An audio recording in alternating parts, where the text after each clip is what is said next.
बेलापुर गांव में इंद्र कुमार नाम का एक वैज्ञानिक रहता था। उसका पूरा जीवन खोज और आविष्कार में ही बीता, पर उसने अपनी जिंदगी में जो सबसे बड़ा आविष्कार किया था उसके बारे में किसी को नहीं बताया था। जब उसे ये एहसास हुआ कि अब वो ज्यादा दिन जिंदा नहीं रहेगा तो उसने अपने पोते को बुलाया। नरेंद्र, लगता है अब मैं ज्यादा दिन नहीं जीऊंगा। आप आए दिन इतनी सीरियसली बात क्यों करते हैं दादाजी? मेरी बात ध्यान से सुन। एक ऐसा राज है जो आज तक सबसे छुपा हुआ है। क्या मैं आपका गोद लिया हुआ पोता हूँ दादाजी? अरे नहीं नालायक, मेरा एक ऐसा आविष्कार है जो सबके सामने आ जाए तो तहलका मचा दे। तो आपने अभी तक तहलका मचाया क्यों नहीं दादाजी?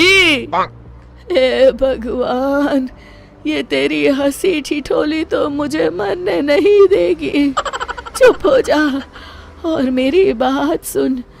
मैं वो आविष्कार किसी बड़े आदमी को बेचना चाहता था। अब तू ही संभाल और जैसा ठीक लगता है कर। पर ऐसा क्या है दादाजी, और आप कहीं नहीं जा रहे हैं? हाँ, मैंने समय में यात्रा करने वाली एक टाइम मशीन बनाई है जिसमें बैठकर कोई भी इंसान भविष्य काल और भूतकाल में जा सकता है। लेकिन एक बात याद रखना, उस टाइम मशीन का इस्तेमाल हमेशा अच्छे कार्यों के लिए करना। ये आप क्या कह रहे हैं दादाजी? कोई फिल्म की स्टोरी सुना रहे हैं क्या? ये ले तहखाने की चाबी और ये मशीन की चाबी। इसे 3 बार आगे पीछे करने से मशीन चालू हो जाएगी। आप क्या बात कर रहे हैं दादाजी? नरेंद्र तुरंत वहां से भाग जाता है और अपने सबसे भरोसेमंद दोस्त बिल्लू को बुला कर लाता है। उसे लेकर तहखाने में जाता है। दोनों दोस्त सामने खड़ी मशीन को देखकर दंग रह जाते हैं। नरेंद्र वापस दादाजी के कमरे की तरफ भागता है। देखता है कि इंद्र कुमार सुकून की नींद सोए हुए हैं, जैसे दिल से कोई बोझ हल्का हो गया हो। वो उन्हें उठाता है, पर वो तो इस दुनिया से जा चुके होते हैं। नरेंद्र दुखी हो जाता है। कुछ दिनों बाद, अरे यार, मुझे लगता है कि तेरे दादाजी मरते मरते तेरे साथ मजाक कर गए। भला इसमें बैठकर हम लोग समय यात्रा कैसे कर सकते हैं? नहीं नहीं, दादाजी ने कहा है तो ये सब सच ही होगा। अगर ऐसी बात है तो क्यों ना हम इस मशीन का इस्तेमाल अमीर बनने के लिए करें? पर दादाजी ने कहा था इसका इस्तेमाल अच्छे कामों के लिए ही करना। अरे तो हम कौन सा किसी का बुरा कर रहे हैं? अपनी भलाई करने में क्या बुराई है दोस्त, बताओ तो जरा। बात तो सही है। बचपन में मैंने दादाजी को किसी से कहते सुना था कि हमारे गांव के पास वाले जंगल में आज से 50 साल पहले कुछ डाकू एक बड़ा खजाना छुपाकर चले गए थे। लोगों ने उस खजाने को बहुत ढूंढने की कोशिश की, लेकिन वो उन्हें कभी नहीं मिला। तो हम इस मशीन में बैठकर समय में 50 साल पीछे जाएंगे और जंगल में गड़ा हुआ वो खजाना लेकर आ जाएंगे। इसके बाद तो जिंदगी भर मौज करेंगे दोस्त। अरे पर कहीं कुछ गड़बड़ हो गई तो? अरे क्या होगा, कोई भूत पकड़ लेगा क्या? बच्चों जैसी बातें छोड़ और चल फटाफट। तो चलो फिर, देर किस बात की। दोनों मशीन में बैठ जाते हैं। नरेंद्र मशीन शुरू कर देता है और देखते ही देखते वो सालों पीछे जाने लगते हैं। लगता है हम दोनों पहुंच गए हैं। अरे ये क्या, सामने से कुछ डाकू आ रहे हैं। ओह, मतलब ये डाकू मंगल सिंह अपने आदमियों के साथ खजाना लेकर आ रहा है। सुनो, अब जल्दी से इस पेड़ के पास सारा खजाना छुपा दो। हाँ हाँ सरदार, किसी को कानो कान खबर नहीं होगी कि हमने सारा खजाना कहाँ छुपा रखा है। अरे अब तुम लोग खड़े खड़े मेरा मुंह क्या देख रहे हो?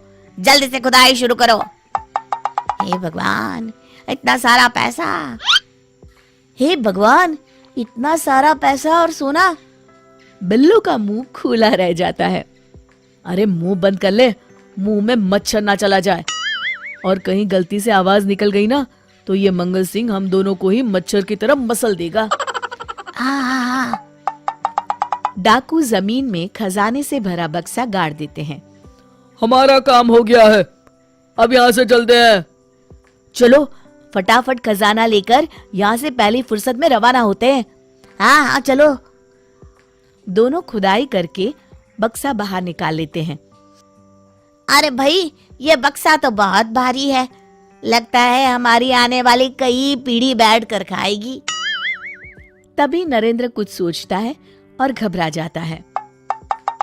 अरे क्या हुआ भाई, तेरे चेहरे का रंग क्यों बदल गया? अब तो खजाना हमें मिल चुका है। अरे अभी मुझे याद आया, मेरे दादाजी ने ये भी बताया था कि इस पेड़ पर एक चुड़ैल भी रहती है, इसलिए इस खजाने को ढूंढने जितने लोग भी गए थे आज तक कोई वापस नहीं आया। अरे मर गए रे, भगवान करे अभी चुड़ैल सो रही हो। चलो भागते हैं यहाँ से। अपनी मशीन की चाबी तो उठा लो। अरे हाँ। अरे पर ये कौन बोला? दोनों ऊपर देखते हैं। पेड़ पर उन्हें एक डरावनी चुड़ैल बैठी दिखाई देती है। देखिए चुड़ैल जी, मैंने तो अभी तक शादी भी नहीं की है, मैं तो बेकार में लालच पे पड़ गया। एक काम करते हैं, इस खजाने के 3 हिस्से कर लेते हैं, खुश? अरे वो लालची इंसान, जान से ज्यादा खजाना प्यारा है क्या तुझे? देखिए चुड़ैल जी, हाँ पूरा खजाना ले लीजिए, बस हमें घर जाने दीजिए। मैंने तुम्हें घर जाने से कब रोका, पर मैं भी तुम्हारे साथ चलूंगी। आप हमारे साथ चलकर क्या करेंगी? तुझे अपनी जान प्यारी है तो चुपचाप मुझे शहर ले चल। इस जंगल में मैं बोर हो गई हूँ। मैं भी देखना चाहती हूँ कि 50 साल के बाद की दुनिया कैसी है। आप तो काफी शौकीन चुड़ैल मालूम होती है, पर क्या है ना, इस मशीन में सिर्फ 2 ही लोग बैठ सकते हैं। तो तुम मशीन चलाओ, मैं बैठती हूँ और इस बिल्लू को यहीं शेर और भालू के डिनर के लिए छोड़ जाते हैं। मैंने किसी का क्या बिगाड़ा है, थोड़ा एडजस्ट करके तीनों बैठ जाते हैं। आधी रास्ते पहुंचने के बाद मुझे तो बड़ी जोरों की भूख लगी है, किसे मार कर खाऊं? नरेंद्र और बिल्लू पसीना पसीना हो जाते हैं।